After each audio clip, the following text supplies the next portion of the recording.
बच्चों की दुनिया। कहानी का उन्वान शिकारी की फरियाद। एक शिकारी जंगल में शिकार की तलाश में इधर उधर घूम रहा था।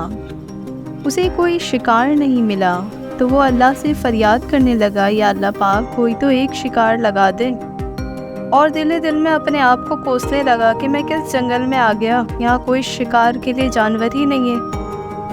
कि यकायक उसे किसी के कदमों की आहट महसूस हुई। तो उसने छुपके से देखा तो एक शेर उस जानिब आ रहा था। वो डर गया कि ये क्या, अभी तो यहाँ कोई जानवर ही नहीं था शिकार के लिए, और अब आया भी तो शेर। या अल्लाह पाक मुझे बचा ले इस शेर से। शेर उसके करीब आता जा रहा था तो उसने अपने आप को झाड़ियों में छुपा लिया।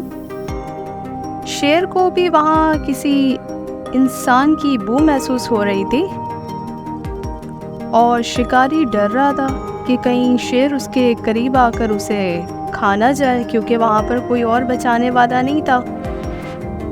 वो अल्लाह पाक से दुआ कर रहा था कि अल्लाह पाक मदद के लिए यहाँ किसी को भेज दे। कि अचानक वहाँ एक सारस उड़ती हुई आई। शेर सारस को देखकर ललचा गया। कह रही, सारस चलो इस पर हमला करता हूँ, इसे खा लेता हूँ। शायद शेर भी बहुत भूखा था। वो जैसे ही सारस के करीब गया, सारस उड़कर और आगे जाकर बैठ गई।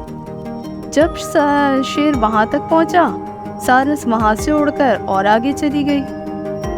इस तरह शेर सारस का पीछा करते करते काफ़ी आगे निकल गया और शिकारी अपने महफूज मकाम से निकलकर जंगल से बाहर का रास्ता लेने लगा।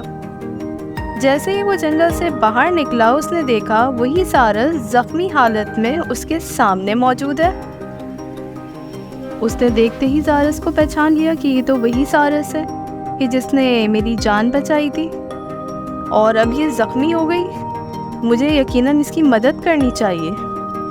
वो ये कहकर आगे बढ़ा।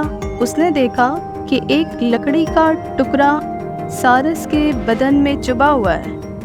वो उस लकड़ी से के टुकड़े को उसके जिस्म से अलग किया तो उसके जिस्म से बहुत तेज खून बहने लगा।